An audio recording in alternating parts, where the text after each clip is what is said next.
خوبصورت منقبت ابن علی شہید کربلا حضرت سیدنا امام حسین رضی اللہ عنہ کے حوالے سے پیش کرنے لگا ہوں۔ محبت سے سماعت فرمائیے گا، شاعر کیا کہتا ہے، آغاز کرتا ہوں کہ پیغمبر خدا کا نواسا حسین ہے،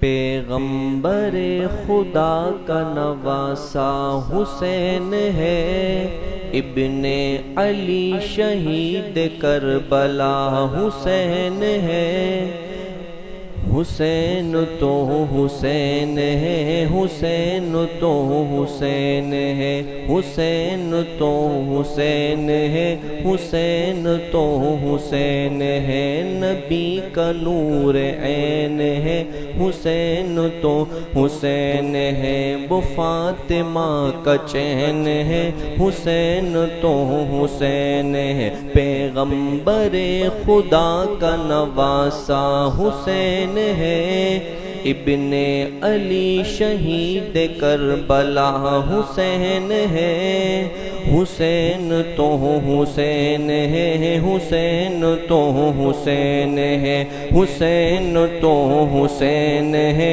حسین تو حسین ہے، نبی کا نور عین ہے، حسین تو حسین ہے، وہ فاطمہ کا چین ہے، حسین تو حسین ہے، اور چھلنی بدن بدن ہے مگر ڈٹ کے کھڑا ہے، تنہا میرا حسین دشمنوں سے لڑا ہے، چھلنی بدن بدن ہے مگر ڈٹ کے کھڑا ہے، تنہا میرا حسین دشمنوں سے لڑا ہے، تنہا میرا حسین دشمنوں سے لڑا ہے، اولاد پیمبر کا پیشوا حسین ہے، اولاد پیمبر کا پیشوا حسین ہے، حسین تو حسین ہے، حسین تو حسین ہے، حسین تو حسین ہے، حسین تو حسین ہے، نبی کا نور عین ہے، حسین تو حسین ہے، وہ فاطمہ کا چین ہے، حسین تو حسین ہے، شمشیر کی نیزوں سے ہر طرف سے وار ہے، رخسار رخوں سے تر ہے، راہ خاردار ہے، شمشیر کی نیزوں سے ہر طرف سے وار ہے، رخسار رخوں سے تر ہے، راہ خاردار ہے، رخسار رخوں سے تر ہے، راہ خاردار ہے، زخموں سے چور چور ہے پیاسا حسین ہے، زخموں سے چور چور ہے پیاسا حسین ہے، حسین تو حسین ہے، حسین تو حسین ہے، پیغمبر خدا کا نواسا حسین ہے، ابن علی شہید کربلا حسین ہے، حسین تو حسین ہے، حسین تو حسین ہے، اور انتہائی خوبصورت شعر، ہاں مٹ گئی یزیدیوں کی ہستیاں ساری، ہاں مٹ گئی یزیدیوں کی ہستیاں ساری، نسلوں پہ ان کی قہر خدا آج بھی جاری، نسلوں پہ ان کی قہر خدا آج بھی جاری، نسلوں پہ ان کی قہر خدا آج بھی جاری، لیکن دلوں میں آج بھی زندہ حسین ہے، جس کے دل میں زندہ ہے وہ کہے، لیکن دلوں میں آج بھی زندہ حسین ہے، لیکن دلوں میں آج بھی زندہ حسین ہے حسین تو حسین ہے، حسین تو حسین ہے، نبی کا نور عین ہے، حسین تو حسین ہے، وہ فاطمہ کا چین ہے، حسین تو حسین ہے، صدیق کا فاروق کا عثمان کا دلارا، صدیق کا فاروق کا عثمان کا دلارا، چاروں سے ہے حسین کا رشتہ بڑا پختہ، چاروں سے ہے حسین کا رشتہ بڑا پختہ، چاروں سے ہے حسین کا رشتہ بڑا پختہ، وہ فاطمہ زہرا کا لاڈلا حسین ہے، وہ فاطمہ زہرا کا لاڈلا حسین ہے، حسین تو حسین ہے، حسین تو حسین ہے، حسین تو حسین ہے، حسین تو حسین ہے۔ اور آخری شعر، سجاد سناتا ہوں تجھے ایک واقعہ، سجاد سناتا ہوں تجھے ایک واقعہ، ایک روز جو نماز میں سجدہ ہوا لمبا، ایک روز جو نماز میں سجدہ ہوا لمبا، ایک روز جو نماز میں سجدہ ہوا لمبا، کہ پشت پہ نانا کے وہ بیٹھا حسین ہے، کہ پشت پہ نانا کے وہ بیٹھا حسین ہے، حسین تو حسین ہے، حسین تو حسین ہے، حسین تو حسین ہے، حسین تو حسین ہے، پیغمبر خدا کا نواسا حسین ہے، ابن علی شہید کربلا حسین ہے، ابن علی شہید کربلا حسین ہے، حسین تو حسین ہے، حسین تو حسین ہے، حسین تو حسین ہے، حسین تو حسین ہے، نبی کا نور عین ہے، حسین تو حسین ہے، وہ فاطمہ کا چین ہے، حسین تو حسین ہے۔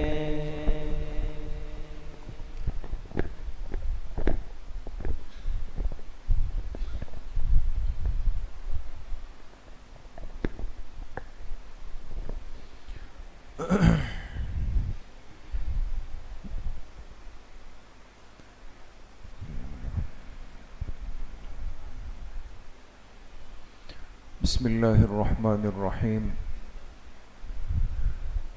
الحمد للہ وکفى وسلام علی عباده الذین اصطفى، خصوصا علی سید الرسل وخاتم الانبیاء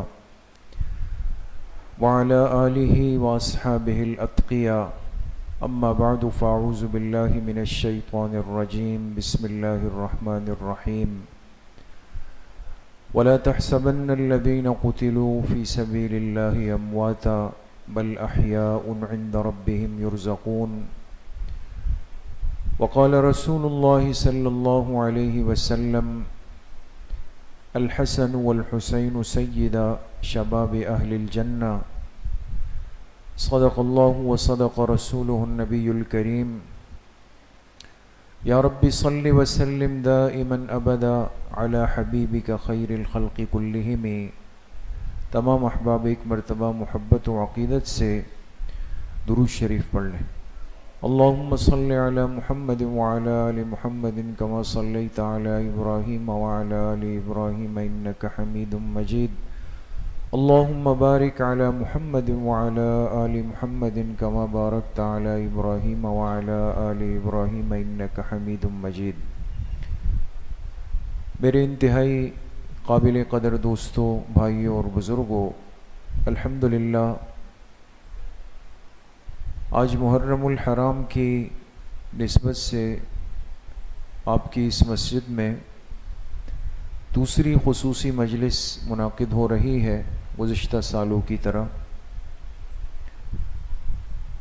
چونکہ ایک مسلمان کو اس بات کا علم ہے اور ہونا چاہیے کہ محرم الحرام کے پہلے عشرے میں اسلامی تاریخ کی 2 بڑی شہادتیں ہوئی. یکم محرم کو اس امت کے دوسرے خلیفہ حضرت عمر ابن خطاب رضی اللہ تعالی عنہ جام شہادت نوش فرما گئے. گزشتہ مجلس میں تفصیل سے اس پہ بات ہو گئی، اور اسی عشرے کی 10 تاریخ کو اسلامی تاریخ کا وہ واقعہ پیش آیا جس نے 1400 سال کی اسلامی تاریخ کو ایک نئے موڑ پہ لا کے کھڑا کر دیا.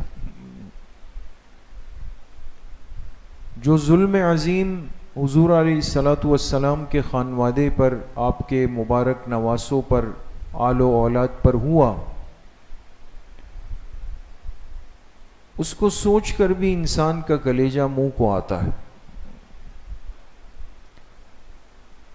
لیکن میرے عزیزو دوستو بزرگوں، ان سب چیزوں کے باوجود بھی ایک اٹل حقیقت ہم مسلمانوں کو سمجھنی چاہیے کہ ہمیشہ اس مبارک دین کے لیے مبارک لوگوں نے بڑی قربانیاں دی. یہ کوئی نئی بات نہیں ہے. ایسا نہیں ہے کہ کربلا کا واقعہ پہلی مرتبہ اسلامی تاریخ میں پیش آیا. اس سے پہلے بھی 3 خلفاء حضرت عمر رضی اللہ عنہ وہ مسجد نبوی کے مصلی پر شہید ہوئے. تیسرے خلیفہ حضرت عثمان رضی اللہ تعالی عنہ 40 دن کی بھوک پیاس برداشت کرنے کے بعد قرآن کی تلاوت کرتے ہوئے اپنے گھر میں اس حال میں شہید ہوئے کہ ان کے خون کے قطرے قرآن کے اوراق پہ جا کے گرے. اس امت کے چوتھے خلیفہ حضرت علی ابن ابی طالب رضی اللہ عنہ اس حال میں کہ شہید ہوئے کہ وہ جامع مسجد کوفہ کے منبر پہ خطبہ دے رہے تھے اور عبد الرحمن ابن ملجم بدبخت نے جا کر اسی حالت میں ان پر خنجر کا وار کیا، وہ شہید ہوئے. ان واقعات سے ایک بات تو طے ہو گئی کہ شہادتیں، قربانیاں اس مبارک دین کی عزت کے لیے یہ ہمیشہ سے اس امت کے مبارک طبقے کا معمول رہا ہے، کوئی نئی بات نہیں تھی. دوسری بات یاد رکھیں آگے بڑھنے سے پہلے کہ کسی کی نصیب میں شہادت کی موت ہو تو شہادت سعادت ہے، مصیبت نہیں، خوش نصیبی ہے، بد نصیبی نہیں، عزت و وقار ہے، غم و افسوس نہیں. اور وہ شہادت کی سعادت مند موت اللہ پاک نے حضور علیہ السلام کے محبوب نواسوں کو بھی عطا فرما دی. چوتھی اہم بات یہ یاد رکھیں کہ ان ہستیوں کے تذکرے ہوتے ہیں، صدیوں سے ہو رہے ہیں، قیامت تک چلتے رہیں گے. حضور علیہ السلام کے پیارے نواسے ہیں، ان کے فضائل و مناقب کس قدر ہیں، کتنے زیادہ ہے، کچھ آپ کے سامنے آج بھی آئیں گے. یہ سب چیزیں، لیکن سب باتوں کا خلاصہ اگر نکالا جائے تو ایک بات آپ پہ صاف ہو جائے گی کہ ان حضرات نے سب کچھ قربان کیا لیکن اللہ کے دین کو رسوا نہیں ہونے دیا، دین کی عزت کو پامال نہیں کرنے دیا. خود کٹ گئے، سب کچھ چلا گیا، لیکن دین کو غالب رکھا. امت کو پیغام دے دیا کہ حق کے لیے کھڑا ہو جانا، حق کے لیے قربان ہو جانا، اپنا خون دے دینا، یہ ہم خاندان نبوت کا ایک معمول ہے، ہمیں اس پر کوئی پریشانی نہیں. یہ بات اس لیے زور دے کے عرض کر رہا ہوں کہ بعض دفعہ اس انداز سے ان حضرات کی قربانیوں کو ذکر کیا جاتا ہے کہ جیسے کچھ بہت نعوذ باللہ غلط ہوا، یا یہ خدا نخواستہ کوئی منحوس مہینہ ہے، یا کوئی مصیبت پیش آ گئی، یا ہمیں اب اس پر ہمیشہ رونا ہی رونا ہے. ایسا نہیں ہے دوستو. وہ حضرات بہادر تھے، شجاع تھے، غیرت مند تھے، اور ہم ان کے تذکرے اسی لیے کرنا چاہتے ہیں ان مجلسوں میں کہ جن کے تذکرے ہوتے ہیں وہی مزاج منتقل ہوتا ہے. ہم نعوذ باللہ ان کو بزدل نہیں سمجھتے، ہم ان کو غیرت مند اور بہادر اور شجاع سمجھتے ہیں. اور بہادروں کے تذکرے سے امت میں بہادری پیدا ہو. ان کے مقام کو، ان کے منصب کو پہچاننا، ان کے فضائل سے آگاہ ہونا، اور جس مقصد عظیم کے لیے میدان کربلا میں قربانی دی گئی اس مقصد کو آج اپنے سامنے رکھنا، یہ اصل حسینیت ہے اور یہی یزیدیت کی موت ہے. تو انشاءاللہ آج کی مجلس میں یہ اہم باتیں آپ حضرات کے سامنے ہوں گی. وقت مختصر ہے اور باتیں اہم ہیں، پوری توجہ آپ حضرات کی اس طرف ہوں گی. ہم 7 باتیں کریں گے دوستو. آپ علیہ الصلوۃ والسلام کی کل صاحبزادیاں کتنی ہیں؟ یہ اس لیے ضروری ہے کہ حضرت حسین رضی اللہ عنہ کا حضور سے کیا رشتہ ہے؟ آپ کے نواسے. نواسا اس کو کہتے ہیں جو بیٹی کی اولاد ہو. تو اب حضور علیہ الصلوۃ والتسلیم کی کل صاحبزادیاں کتنی ہیں؟ آپ کے نواسے نواسیاں کتنی ہیں؟ دوسرے نمبر پہ حضرت حسین رضی اللہ عنہ کا سلسلہ نسب کیا ہے؟ تیسرے نمبر پہ حضرت حسین کی پیدائش کب ہوئی، نام کب رکھا گیا، عقیقے میں کیا ذبح کیا گیا. چوتھے نمبر پہ حضرت حسین رضی اللہ عنہ کے فضائل و مناقب. پانچویں نمبر پہ واقعہ کربلا کا ایک پس منظر. یہ بڑی اہم بات ہے کہ یہ واقعہ کیوں پیش آیا اور اس کا سبب کیا تھا. پانچویں نمبر پر اسلام زندہ ہوتا ہے ہر کربلا کے بعد. ایک غیرت کا پیغام ہمارے پاس آنا چاہیے. ساتویں اور آخری بات کریں گے کہ جو عاشورہ محرم ہے اس کی شرعی حیثیت اور اس میں ہمارے کرنے کے کام کیا ہے. جی، پہلی بات، آپ علیہ السلام کی کل صاحبزادیاں، کل بیٹیاں کتنی ہیں دوستو؟ زور سے بولے کتنی ہیں؟ 4 بیٹیاں ہیں. ایک مسلمان کو یہ بات یاد ہونی چاہیے اور ان چاروں مبارک بیٹیوں کے نام بھی ہمیں آنے چاہیے. سب سے بڑی صاحبزادی حضرت زینب رضی اللہ عنہا، دوسرے نمبر پہ حضرت رقیہ رضی اللہ عنہا، تیسرے نمبر پہ حضرت ام کلثوم رضی اللہ عنہا، چوتھے نمبر پہ آپ کی سب سے لاڈلی صاحبزادی حضرت فاطمہ الزہرا رضی اللہ تعالی عنہا. ان چاروں بیٹیوں کے نکاح کن سے ہوئے؟ جس کے نکاح میں انسان کی بیٹی جائے وہ انسان کے لیے کیا کہلاتا ہے؟ داماد کہلاتا ہے. آپ علیہ الصلوۃ والسلام کی دامادی میں جو آیا ہوگا وہ کتنا خوش نصیب ہوگا. بات سمجھ گئے نا؟ تو سب سے بڑی صاحبزادی حضرت زینب کا نکاح ہوا. یہ اموی قبیلے کے حضرت ابو العاص قاسم ابن الربیع اموی. حضرت رقیہ کا نکاح ہوا حضرت عثمان ابن عفان جو اس امت کے تیسرے خلیفہ ہے. جب ان کا انتقال ہوا، تیسری صاحبزادی حضرت ام کلثوم کا نکاح ہوا حضرت عثمان ابن عفان رضی اللہ عنہ سے. تو حضرت عثمان حضور کے دوہرے داماد بنے. 2 بیٹیاں پیغمبر کی حضرت عثمان کے نکاح میں آئی. حضرت شاہ ولی اللہ محدث دہلوی رحمۃ اللہ علیہ نے لکھا کہ حضرت عثمان اس دنیا کی واحد شخصیت ہے، ورنہ اس سے پہلے کسی نبی کی 2 بیٹیاں ایک امتی کے نکاح میں نہیں آئی. یہ ان کی خوش نصیبی. چوتھی صاحبزادی حضرت فاطمہ رضی اللہ عنہ کا نکاح ہوا حضرت علی ابن ابی طالب رضی اللہ عنہ سے. سمجھ گئے دوستو؟ جی. اب بات کریں گے، چونکہ حضرت فاطمہ رضی اللہ عنہ کی اولاد ہے حضرت حسین حضرت حسن رضی اللہ عنہما. تو حضرت فاطمہ رضی اللہ عنہ کا نکاح کس سے ہوا؟ حضرت علی سے نکاح ہوا. نکاح میں مرکزی کردار، اس نکاح کا سبب کون بنا؟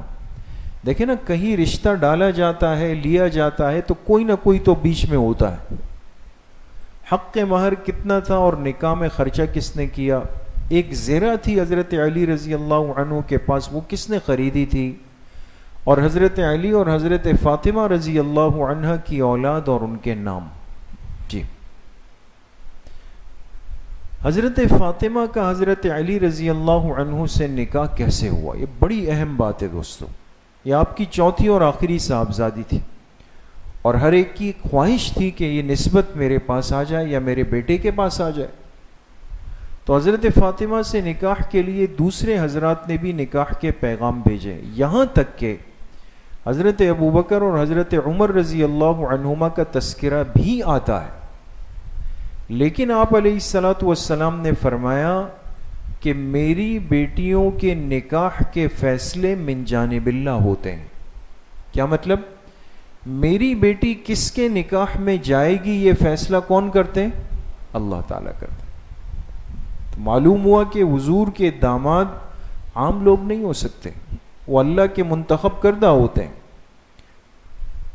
تو اب جو پیغام آیا آپ علیہ السلام نے فرمایا جو اللہ فیصلہ کریں گے۔ حضرت علی رضی اللہ تعالی عنہ حضور کے سگے چچزاد بھائی ہیں، مالی اعتبار سے بڑے کمزور رہے، تنگ دستی کا زمانہ تھا۔ ان کے ایک خاندانی باندی تھی۔ ایک دن باندی کو آسان الفاظ میں آپ سمجھے جیسے ایک خادمہ ہے، بعض دفعہ ہوتا ہے نا ایک اوپر سے ایک سلسلہ چلتا ہوا آ رہا ہے، وہ خادمہ بڑوں سے چلتی ہوئی آ رہی تھی۔ اس نے حضرت علی رضی اللہ عنہ سے کہا کہ آپ کیوں پیغام نہیں بھیجتے، آپ بھیج دینا حضرت فاطمہ کے لیے۔ تو فرمایا میرے پاس کیا ہے جس کی بنیاد پر میں پیغام بھیج سکوں، اس لیے کہ نکاح کے لیے تو نفقہ چاہیے، خرچہ چاہیے، حق مہر چاہیے، ولیمے کے اسباب چاہیے، وہ پھر کیسے ہوں گے؟ جی اب نکاح کے مرکزی کردار کون بن رہے ہیں دوستو؟ بہت کچھ آپ پہ کھل جائے گا کہ حضرت فاطمہ رضی اللہ عنہ کا نکاح حضرت علی سے ہونے میں مرکزی کام کس نے ادا کیا؟ جی حضرت ابوبکر، حضرت عمر اور حضرت عبد الرحمن ابن عوف رضی اللہ عنہم، یہ تین صحابہ ہیں بڑے درجے کے۔ ان تینوں نے آپ سے مراد حضرت علی رضی اللہ عنہ کو تیار کیا کہ آپ بات تو کریں حضور سے۔ بالآخر میں نے ہمت کی اور حضور علیہ السلام کی مجلس میں چلا گیا، پر ہیبت کی وجہ سے مدعا بیان نہیں کر سکا۔ گئے، لیکن جب انسان ہے نا کسی بڑے کی مجلس میں بیٹھ جائے تو جو پیغام لے کے آیا تھا سب بھول گیا، اب ہمت نہیں ہوئی بات کرنے کی۔ لیکن آپ نے خود میرے دل کی بات ارشاد فرما دی، صاحب وہی پیغمبر تھے۔ آپ نے فرمایا علی کیسے آنا ہوا؟ آپ خاموش رہے۔ فرمایا لگتا ہے کہ فاطمہ کے لیے نکاح کا پیغام لے کر آئے، خود ارشاد فرمایا۔ جی اب جب بات ہوئی نکاح کی تو حق مہر اور پھر یہ کہ اب نکاح میں جو ضروری خرچہ ہے وہ کیسے ہوگا، کون کرے گا؟ جی آپ علیہ السلام نے پوچھا کہ تمہارے پاس مہر کے لیے کیا ہے؟ حضرت علی سے پوچھا، عرض کی کہ صرف ایک زرہ ہے۔ زرہ وہ ہوتی ہے جو ایک مجاہد، ایک فوجی پہنتا ہے جسم کی حفاظت کے لیے، چونکہ حضرت علی رضی اللہ عنہ وہ ہمیشہ کے ایک مجاہد تھے، جنگجو تھے، میدان جہاد کے ایک شہسوار اور مانی ہوئی شخصیت تھے۔ دنیا کے اسباب نہیں تھے لیکن جہاد کی زرہ رکھی ہوئی تھی اپنے پاس۔ فرمایا یہ ایک زرہ ہے اور اس کی قیمت 400 درہم سے زیادہ نہیں۔ آپ علیہ السلام نے فرمایا کہ اسی زرہ کی رقم کو میرا مہر طے کر دیا کہ بھئی یہ لے جاؤ، اس کو بیچ دو، جو 400 درہم آپ کو ملیں گے وہ فاطمہ رضی اللہ عنہ کو حق مہر میں آپ دے دیجئے گا۔ بات سمجھ گئے؟ اس لیے آئندہ اگر آپ سے سوال ہو یا ذہن میں آئے کہ حضور علیہ السلام کی صاحبزادی حضرت فاطمہ کا حق مہر کیا طے ہوا، آج کل آپ ایک لفظ سنتے ہیں مہر فاطمی، ہے نا؟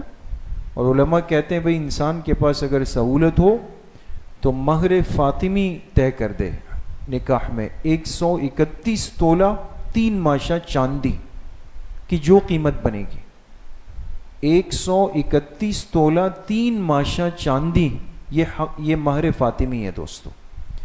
اب آج کل تو خیر چاندی اوپر ہے، کچھ نیچے آئی ہوگی لیکن بہرحال اوپر ہے۔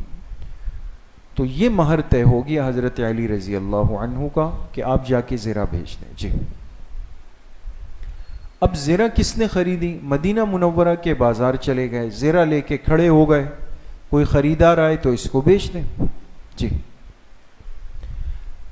جب بازار گئے تو حضرت عثمان رضی اللہ عنہ آئے، زیرہ بیچ رہے ہیں. کتنے کی ہے؟ کہا 400 درہم کی. حضرت عثمان رضی اللہ عنہ نے وہ لے لی اور پھر کیا کیا؟ 400 درہم بھی دیے, پھر وہ زیرہ بھی واپس لوٹا دی اور فرمایا میری چاہت ہے کہ علی کی شادی میں عثمان کا بھی حصہ ہو جائے. دوستو یہ باتیں محبت کی علامت ہے یا خدا نخواستہ نفرت کی علامت ہے؟ جی محبت کی علامت ہے.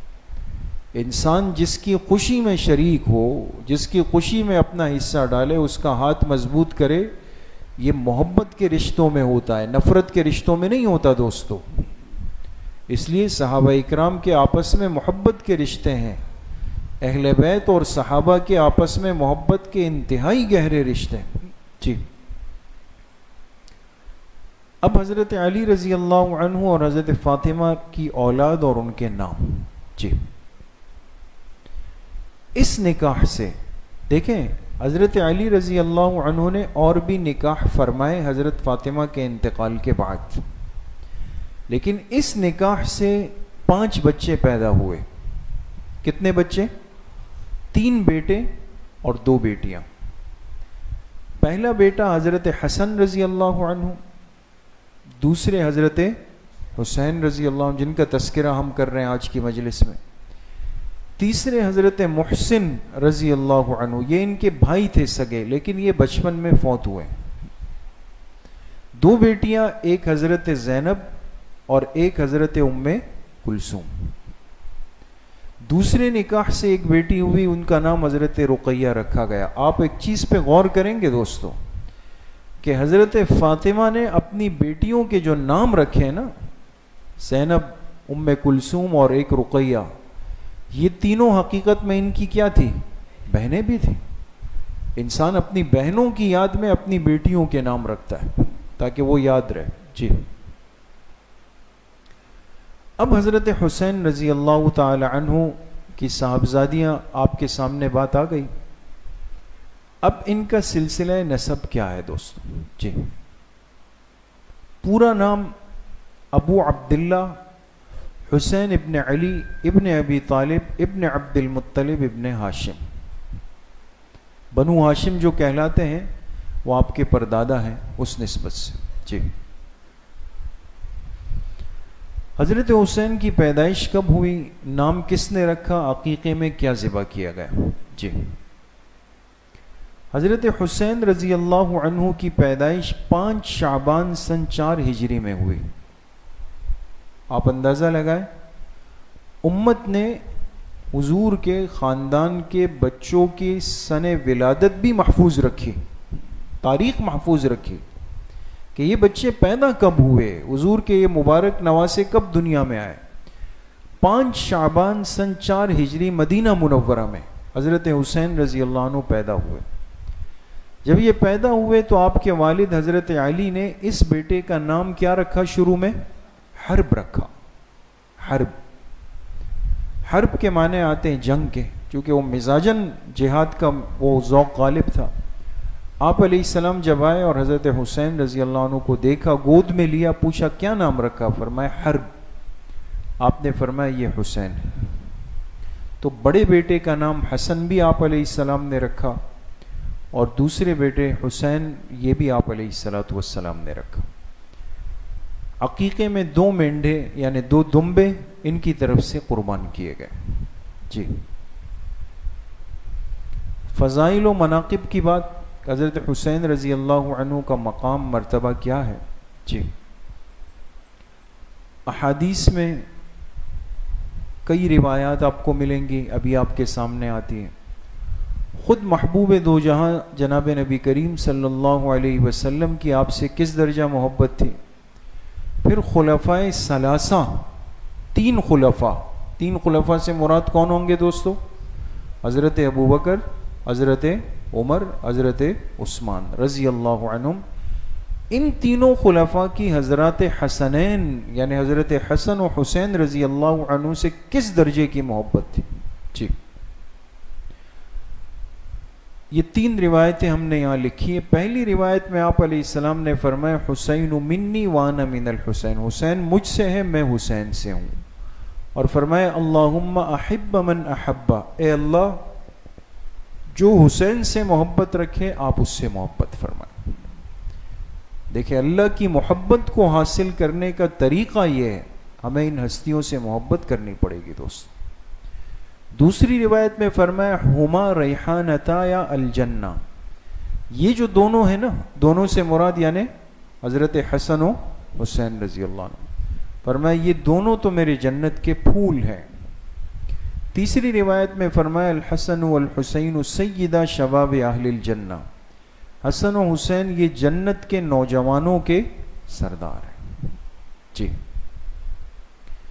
حضور علیہ السلام کو کتنی محبت تھی حضرت حسین رضی اللہ عنہ سے۔ جی حضرت ابو یعلا کی روایت ہے کہ آپ علیہ السلام ایک دعوت سے آ رہے تھے مدینہ منورہ میں، اور حضرت حسین رضی اللہ عنہ کھیل رہے تھے جیسے بچے کھیلتے ہیں، تو آپ نے جب دیکھا تو ان کو فوراً گود میں لیا اور بوسہ دیا۔ اور ایک روایت میں ایک مرتبہ رونے کی آواز سنی، آپ باہر سے گزر رہے تھے تو دیکھا اندر سے حضرت حسین رضی اللہ عنہ کے رونے کی آواز آ رہی تھی۔ آپ اندر داخل ہوئے اور فرمایا فاطمہ تمہیں نہیں پتا کہ حسین کے رونے سے مجھے تکلیف ہوتی ہے، لہٰذا اس کو مت رلاؤ، یعنی یہ بچہ نہ روئے، اس کا خیال رکھا کریں۔ جی اور تین خلفاء کی ان حضرات سے کیا محبت تھی دوستوں۔ جی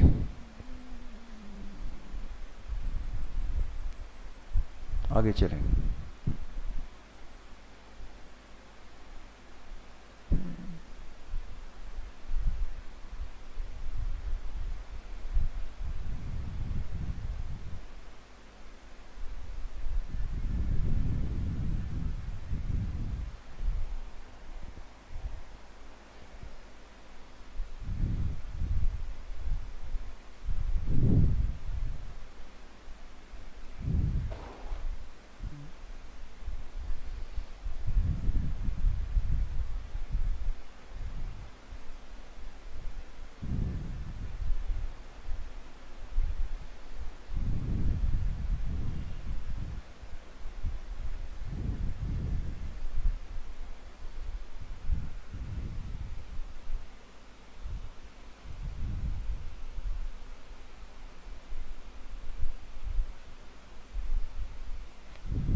حضرت ابوبکر رضی اللہ عنہ اپنی خلافت کے دور میں فرماتے، ایک خلیفہ اول ہے، کیا فرماتے؟ اے حسین تم مجھے میری جان سے زیادہ عزیز ہو، اس لیے کہ میرے محبوب صلی اللہ علیہ وسلم کے نواسے ہو اور میرے دوست علی کے بیٹے ہو، اور جب دیکھتے تو ہمیشہ بوسہ دے کر سینے سے لگاتے تھے۔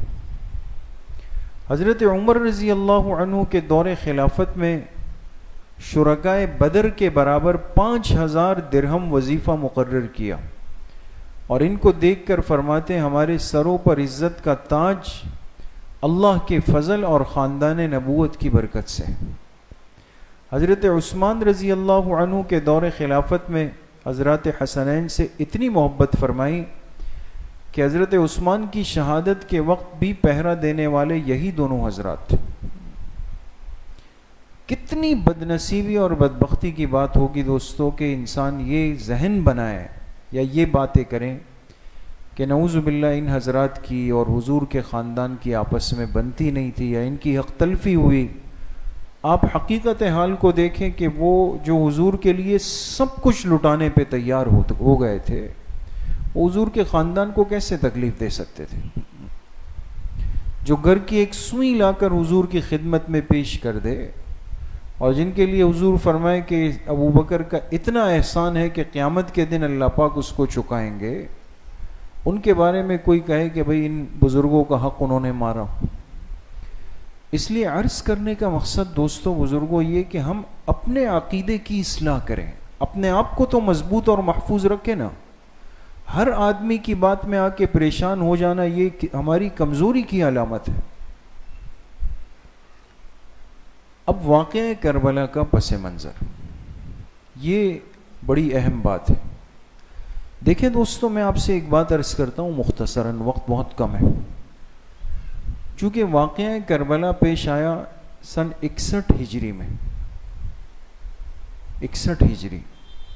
حضور علیہ السلام کو دنیا سے تشریف لے جائے ہوئے تقریباً 51 سال گزر چکے تھے. 51 سمجھتے ہیں نا؟ 51 کس کو کہتے ہیں؟ 51، 50 اور 1. 51 سال بعد پیش آیا اور صحابہ کی بڑی تعداد بھی جا چکی تھی. ان واقعات میں اب بڑا حصہ آپ کو تاریخ کا ملے گا. احادیث اور روایات اور یہ چیزیں تو ہیں نہیں. تاریخ لکھنے والے جو مورخین ہیں، جو تاریخ لکھتے ہیں، ہسٹری لکھتے ہیں، اس میں آپ کو 95% لوگ ایسے ملیں گے جن کے قلم نے احتیاط نہیں کی ہے دوستو. اس لیے بعض لوگوں کو شوق ہوتا ہے نا ایک مطالعے کا کہ ہم کتابیں پڑھیں، تاریخ کا بھی ہوتا ہے، لیکن جو ظلم تاریخ نے کیا ہے حقائق کے ساتھ وہ بھی الامان والحفیظ ہے دوستو. وہ الٹی سیدھی باتیں ہوتی ہے کہ انسان کی عقل حیران ہو جاتی. اب اس سارے واقعے میں بڑا حصہ تاریخ کی کتابوں کا ہے، اور تاریخ میں تو جو لکھا تو وہی پڑھا گیا، وہی آگے منتقل کیا گیا. وہ من گھڑت جھوٹے سچے قصے جمع کر کر کے ایک مکسچر بنا کر امت کے سامنے رکھ دیا. اس لیے آپ دیکھیں نا، وہ کسی نے کہا نا کہ ہر ایک کا قصہ الگ انداز کا ہوگا.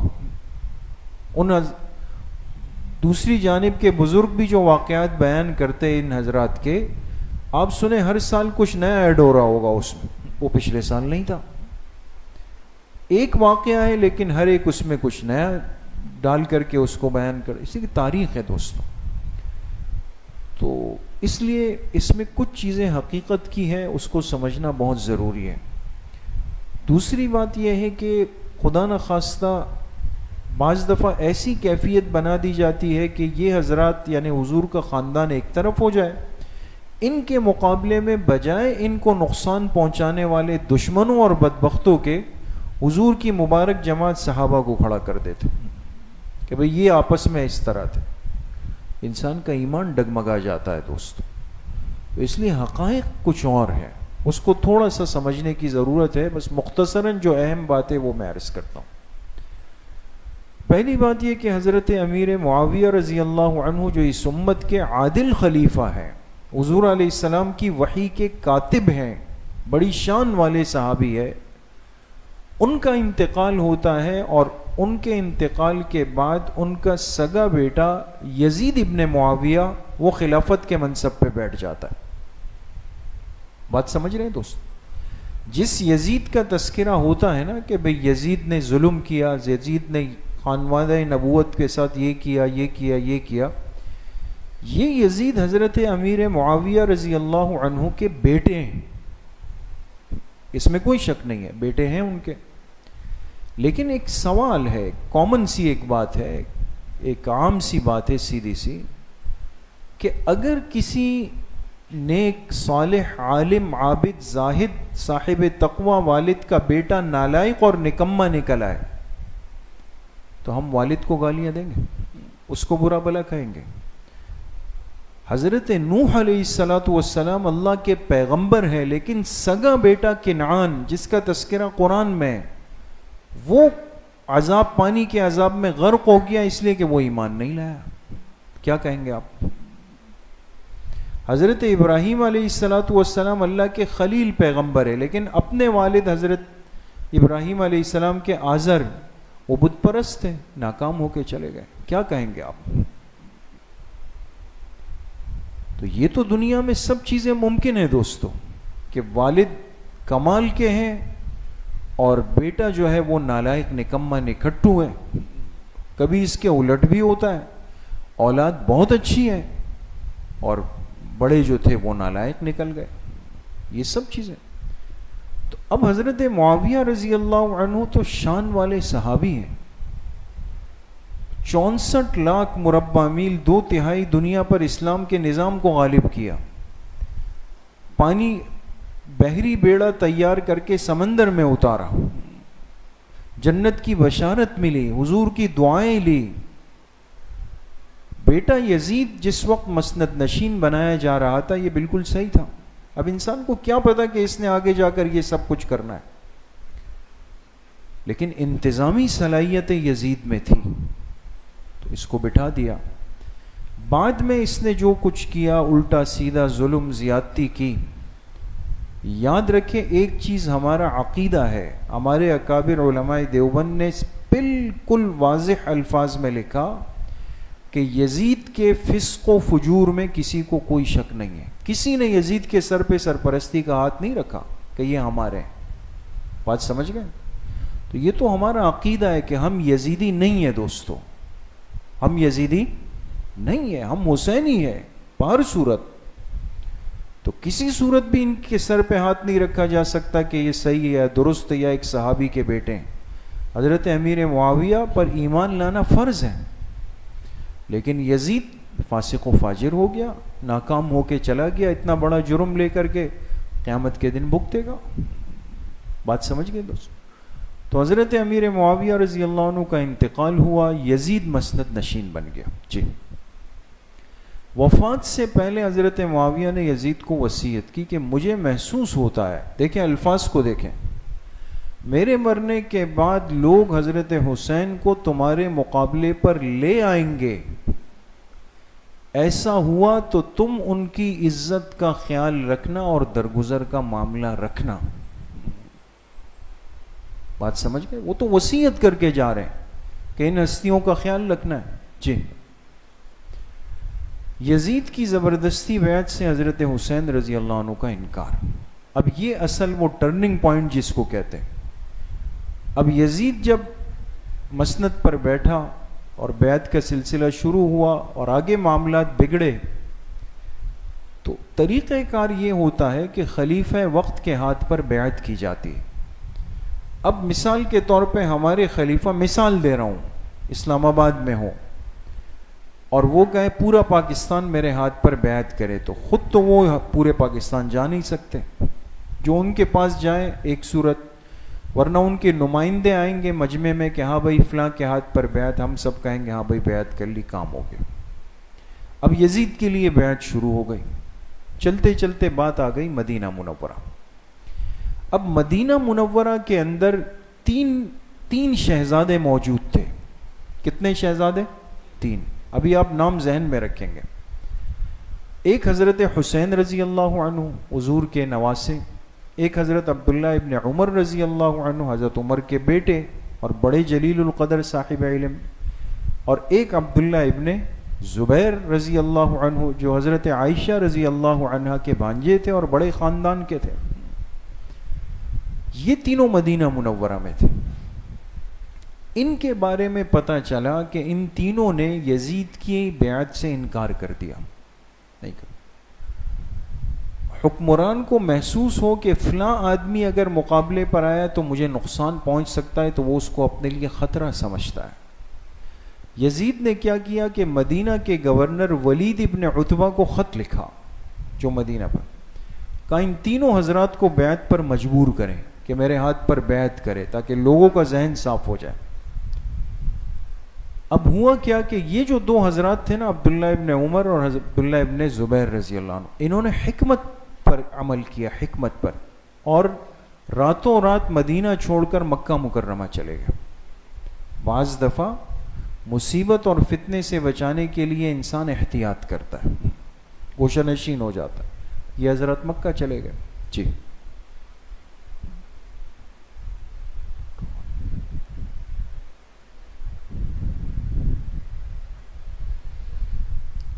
اب ہزاروں خطوط کا سلسلہ شروع ہوا اور اہل کوفہ کا اصرار شروع ہوا. دوستو، یہ اب حضرت حسین رضی اللہ عنہ کہاں رہ گئے؟ مدینہ منورہ. گورنر نے کہا کہ آپ بیعت کریں. دوسری طرف کیا ہوا؟ اب دل دماغ کو حاضر رکھیں دوستو. کوفہ ایک بڑا مرکز تھا، ایک علاقہ تھا. کوفہ تھا، بصرہ تھا، دمشق، یہ بڑے بڑے علاقے تھے. کوفہ کے لوگوں نے خط پہ خط لکھنا شروع کیے، خطوط آنا شروع ہو گئے حضرت حسین رضی اللہ عنہ. اور خط میں کیا لکھا؟ آپ بس کوفہ آئیں، کوفہ پہنچے، آپ لوگ یزید کے بجائے آپ کی خلافت پر متفق ہیں، آپ ایک دفعہ آ جائیں بس، کوئی یزید کو پسند نہیں کرتا، ہم سب آپ کی بیعت کے لیے تیار ہیں. اور یہ کوئی 2-4 خط نہیں دوستو، آپ حیران ہوں گے، تقریباً علماء نے لکھا کہ ان خطوط کی تعداد شمار کی گئی تو 10,000 سے اوپر تھی. اتنی بڑی تعداد میں آپ کے پاس خط آئے تو آپ کچھ تو سوچیں گے نا کہ بھئی کوئی مسئلہ ہے واقعی. اس بات نے حضرت حسین رضی اللہ عنہ کو سوچنے پر مجبور کیا اور انہوں نے کوفہ کا ارادہ کیا اور اہل خانہ کے ساتھ ارادہ کیا. بات سمجھ گئے دوست؟ اچھا، اب ایک بات تو یہ صاف ہو گئی کہ حضرت حسین رضی اللہ عنہ خود اپنی مرضی سے کوفہ نہیں گئے، خطوط کے آنے کے بعد گئے، ایک بات.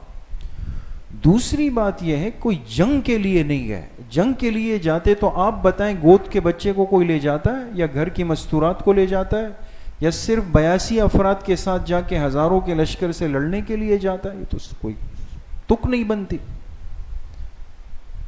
محدود افراد اور بچوں کو، بیویوں کو لے کر جانے کا ایک ہی مطلب تھا کہ وہ ماحول کو دیکھنے کے لیے جا رہے تھے.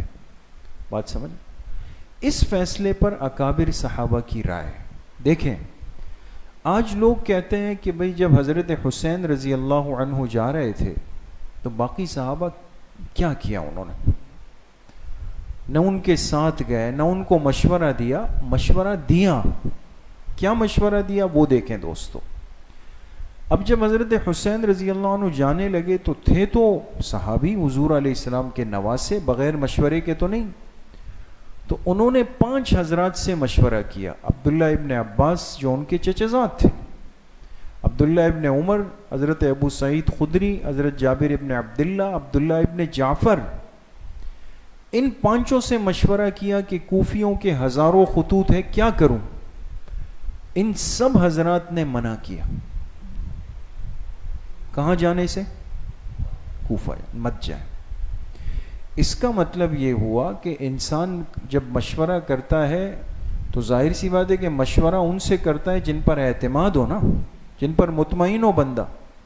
انہوں نے کیا 5 بڑوں سے اور سب نے منع کیا کہ بھئی نہ جائیں نہ جائیں نہ جائیں. یہ وہی لوگ ہیں جنہوں نے آپ کے والد کو ممبر پہ شہید کر دیا تھا، آپ پھر اعتماد کر کے جائیں گے؟ اور انہوں نے کہا 10,000 خط ہے میرے پاس، فلاں فلاں کا خط آیا ہے. تو آخر میں کہا کہ اگر جانا ہی ہے تو پھر گھر والوں کو ساتھ نہ لے جائیں، صرف چند افراد مرد حضرات چلے جائیں، صورتحال کو دیکھ لیں، سمجھ آئے ٹھیک، نہیں آئے تو واپس آ جائیں. اس سے بڑی اور خیر خواہی کیا ہو سکتی ہے دوستو؟ بات سمجھ گئے؟ یہ حقائق ہے جی. حق کے لیے بڑا اقدام اور خروج کا فیصلہ. حضرت حسین رضی اللہ عنہ کو شرح صدر تھا. آگے چلیں. ساری باتوں کے بعد بھی حضرت حسین رضی اللہ عنہ نکلے، روانہ ہوئے. شرح صدر کہتے ہیں دل کا اطمینان، اور جذبہ اس قدر بلندی پر تھا کہ باہر سورج جانے کا ارادہ کیا کہ نہیں جانا ہے جی.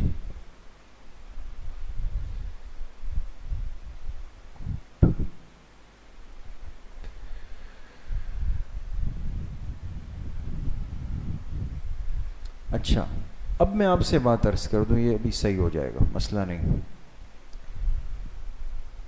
82 افراد کے ساتھ حضرت حسین رضی اللہ عنہ نکلے. کتنے افراد؟ 82 82 افراد کے ساتھ روانہ ہو گئے. اب یہ چھوٹا سفر نہیں تھا. مدینہ منورہ سے کوفہ میں ہزاروں میل کا راستہ ہے، بہت بڑا سفر ہے. اب وہاں پہنچنے کے لیے جب نکلے، بچے بھی ساتھ ہیں، مستورات بھی ساتھ ہیں، اور اہم بات، ان 82 میں سے 21 یا 22 افراد وہ تو اہل بیت میں سے تھے، باقی دوسرے تمام عام صحابہ ان کے ساتھ تھے، شامل تھے، وہ بھی گئے ساتھ میں. راستے میں ایک جگہ پہنچ کر رک گئے اور ترتیب کے اعتبار سے اپنے چچزاد بھائی حضرت حسین رضی اللہ عنہ کے چچزاد بھائی مسلم ابن عقیل، ان کو پہلے بھیج دیا کہ آپ چلے جائیں، کوفہ والوں سے مل بھی لیں، صورتحال کو دیکھ بھی لیں، تھوڑا اچھا ہو جائے گا۔ جیسے انسان کہیں جاتا ہے تو پہلے کسی کو انتظامات کے لیے بھیج دے، آپ چلے جائیں۔ مسلم ابن عقیل رضی اللہ عنہ جب گئے تو وہاں دیکھا کہ لوگ جمع ہو گئے، لیکن ان کے تیور، ان کی آنکھیں، ان کا مزاج، ان کی باتوں سے سمجھ گئے کہ یہ فراڈی دھوکے باز لوگ ہیں، غلط ہو گیا، ان کے ارادے نیک نہیں ہیں۔ آہستہ آہستہ کر کے سب سرکنا کھسکنا شروع ہو گئے حضرت مسلم ابن عقیل سے، اور بالآخر یزید کو پتہ چلا کہ حضرت حسین کے لشکر کے پہلے فرد پہنچ گئے، تو مسلم ابن عقیل رضی اللہ عنہ کو گھیرا گیا اور ان کو مظلومانہ حالت میں شہید کر دیا گیا۔ کن کو؟ مسلم ابن عقیل کو پہلے شہید کر دیا گیا۔ جب وہ شہید ہو گئے، یہ اطلاع حضرت حسین تک پہنچ گئی بیچ راستے میں۔ اب کیا کریں؟ اب عقل یہ کہتی تھی کہ بھئی اس کا صاف مطلب ہے کہ کوفہ کے لوگ وفادار نہیں بلکہ بے وفا ہے، تو کیا ہونا چاہیے؟ جی واپس ہونا چاہیے۔ لیکن جذبات کہتے تھے کہ بھئی ہم نکلے تھے اور میں نے اپنے چچزاد بھائی کو بھیجا، جوان کو، اتنے قیمتی انسان کو، اور وہ قربان ہو گئے، اب ہم واپس جائیں تو لوگ کہیں گے کہ یہ تو موت سے ڈر گئے، چچزاد بھائی کا خون کرا دیا، ان کو مروا دیا، خود واپس جا رہے ہیں۔ اب سوچنے پہ مجبور ہو گئے کہ جی اب کیا کریں۔ آدھی جماعت کہتی تھی کہ جی واپس چلیں، مدینہ منورہ چلتے ہیں، وہاں مشورہ کریں گے۔ آدھی جماعت نے کہا نہیں، اب تو غیرت کے خلاف ہے، ہمارے اتنے قیمتی ساتھی کے ساتھ یہ معاملہ ہوا، ہمیں پوچھنا تو چاہیے۔ تو بالآخر اس راستے سے آگے روانہ ہو گئے اور اپنے قافلے کے ساتھ کوفہ تک پہنچ گئے۔ اب جب کوفہ پہنچے تو وہاں ابتداءً لوگ جمع ہوئے۔ حضرت حسین رضی اللہ عنہ نے پوچھا کہ آپ لوگوں نے مجھے خط لکھے، بلایا، لیکن پھر میرے چچزاد بھائی کا خیال نہیں رکھا۔ کوئی واضح جواب نہیں دے سکے دوستوں، اور بالآخر وہی ہوا جس کا خطرہ تھا کہ یزید کے لشکر کا جو سپہ سالار تھا ابن زیاد، یہ سب سے بدترین انسان یہ ہے دوستوں، ابن زیاد، اس نے یزید سے زیادہ خباثت اور شرارت کی، ہتھیار اس نے چلوائے ہیں، معاملہ اس بدبخت نے خراب کیا ہے۔ یہ ابن زیاد آیا اور اس نے لوگوں سے کہا کہ اگر تم لوگ ہٹے نہیں تو میں سب کی گردنیں اڑا دوں۔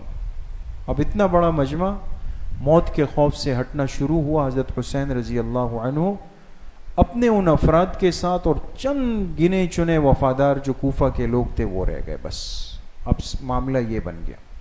وہ سمجھ گئے کہ صورتحال تو یہاں پر بگڑ گئی، اور حضرت حسین رضی اللہ عنہ نے وہی بات فرمائی کہ مجھے میرے بھائیوں نے جو مدینہ میں مشورہ دیا تھا کہ مت جائیں، وہ صحیح مشورہ تھا، وہ صحیح سمجھ گئے تھے، تم لوگوں کو پہچان گئے تھے۔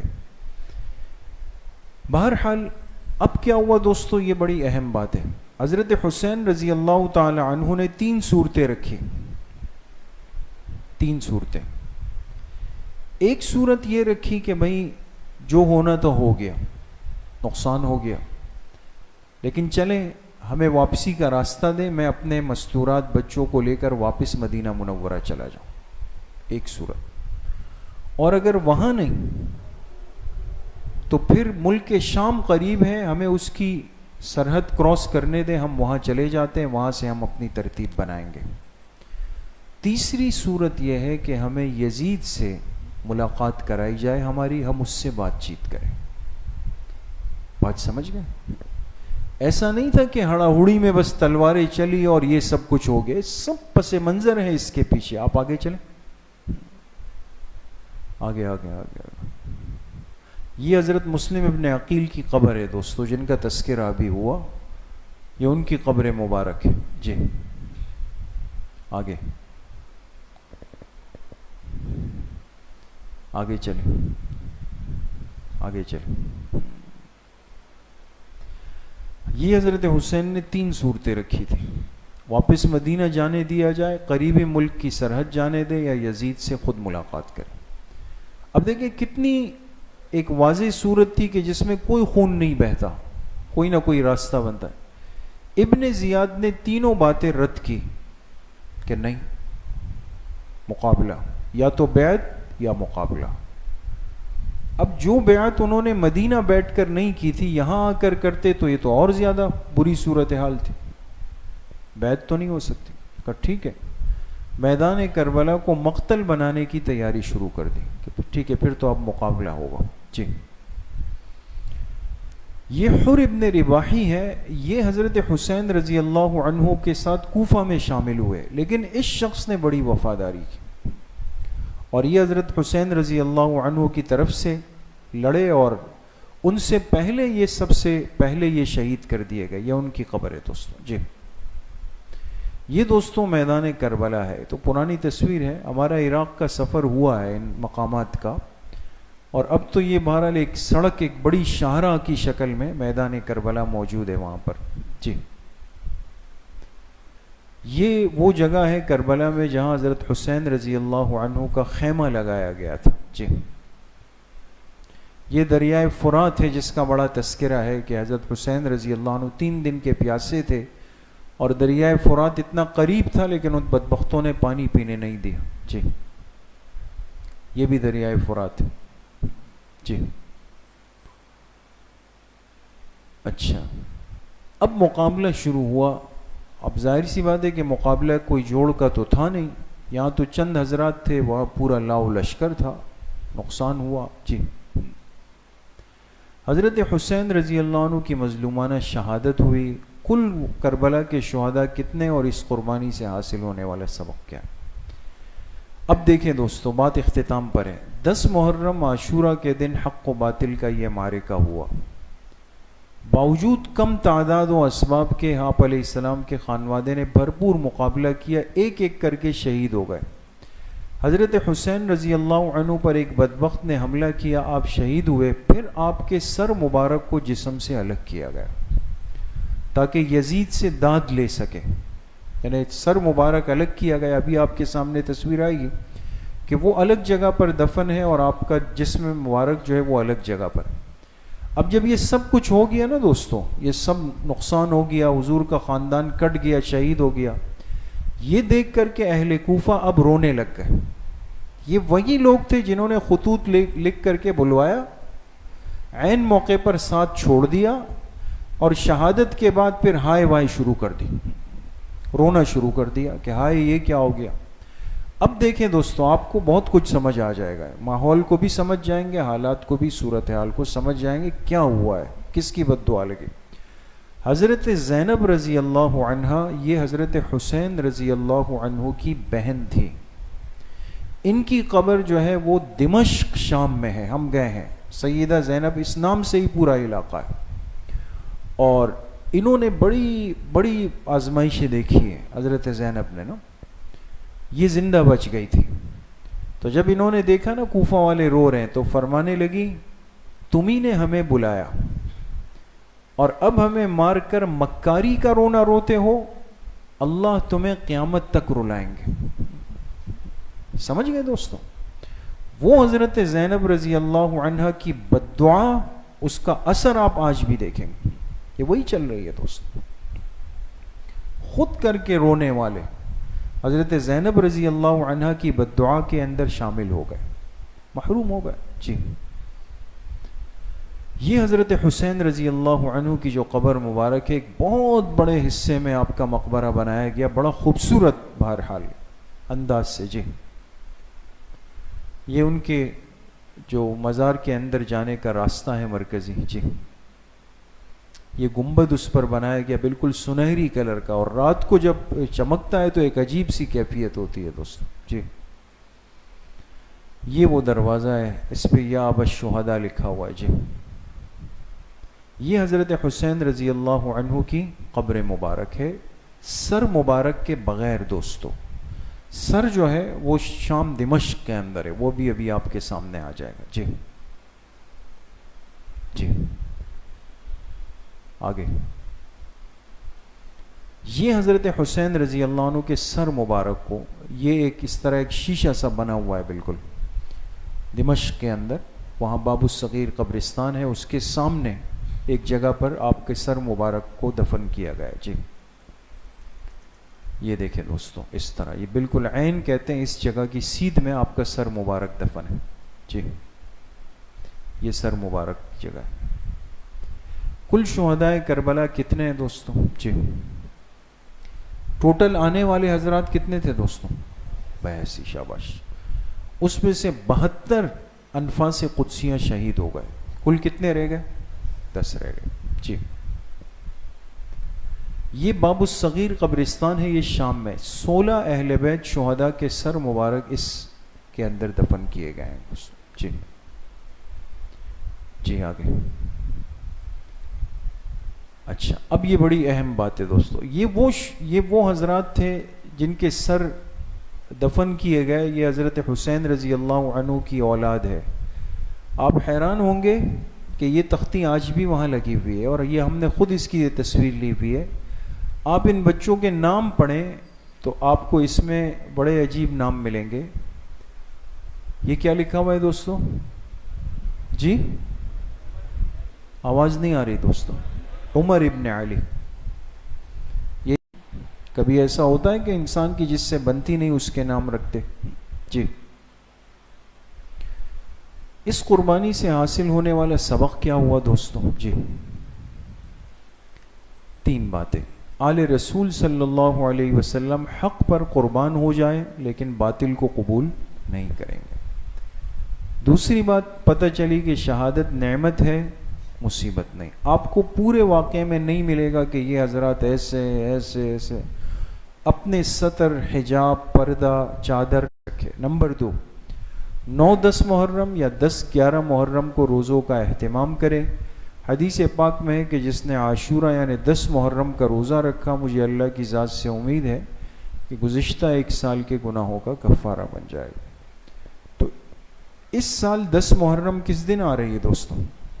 جی جمعے کے دن آ رہی، آنے والا۔ تو جمعرات کو اور جمعے کے دن روزہ رکھیں، اہتمام کریں۔ چھٹی بھی ہوتی ہے، موسم بھی بہتر ہوا ہے، مستورات بھی پاکی کی حالت میں لازماً ان نفلی روزوں کا اہتمام کریں۔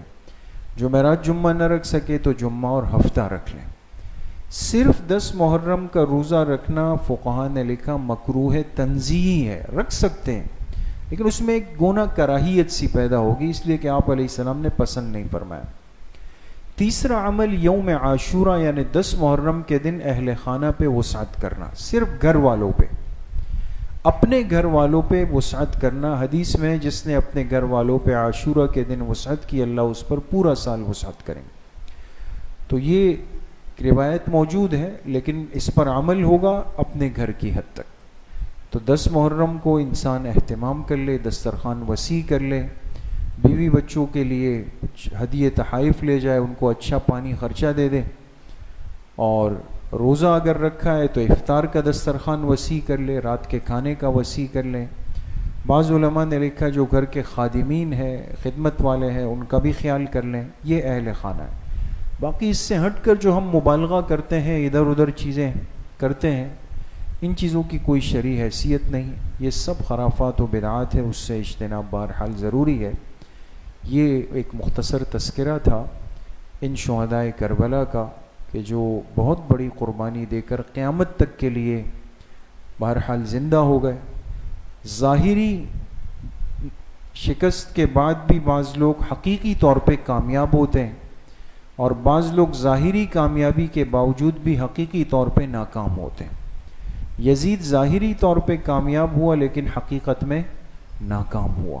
اور میں آپ سے آخری ایک بات عرض کر کے دعا کروں گا کہ ہم جب وہاں گئے تو یہ ایک سوال ہوتا ہے نا کہ سب حضرات کی قبریں ہیں، ان کے سر مبارک، سب چیزیں محفوظ ہیں اور بڑے انداز سے رکھی گئی، یزید کہاں ہے؟ یزید کی بھی تو قبر ہونی چاہیے نا۔ آپ حیران ہوں گے کہ یزید کی جو قبر اس جگہ بنائی گئی ہے جہاں اس وقت آگ جلانے والی بھٹیاں اس پر قائم ہے، اوپر آگ کی بھٹیاں ہوتی ہیں نا، جو بھٹیاں ہیں کہتے ہیں اس کے نیچے کہیں یزید کو دفنایا گیا، بعد میں اس کے اوپر ایک فیکٹری بنی، اب اس کے اوپر وہاں آگ جلتی، آگ کی بھٹیاں جلتی. اس دنیا میں بھی اللہ پاک نے نشانہ عبرت بنا دیا دوست، ختم سب چیزیں. اس لیے ان مبارک ناموں سے محبت، اپنے بچوں کے نام ان مبارک ناموں پر رکھیں، اہل بیت صحابہ اکرام کے ناموں پر رکھیں تاکہ یہ قیامت تک زندہ رہیں، اور اس کا اثر پھر ان بچوں کے اندر آتا ہے. اللہ پاک مجھے بھی آپ سب کو صحیح عمل کی توفیق نصیب فرمائیں. الحمدللہ رب العالمین والصلاة والسلام علی سید الانبیاء والمرسلین.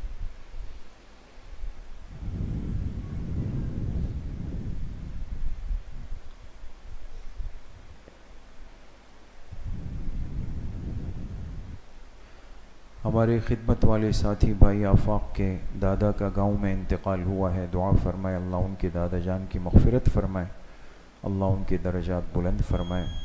جتنے مرحومین مرحومات دنیا سے جا چکے ہیں اللہ پاک سب کی کامل و مکمل مغفرت فرمائے. وصلی اللہ وسلم علی نبینا محمد وآلہ وصحبہ اجمعین برحمتہ. السلام علیکم.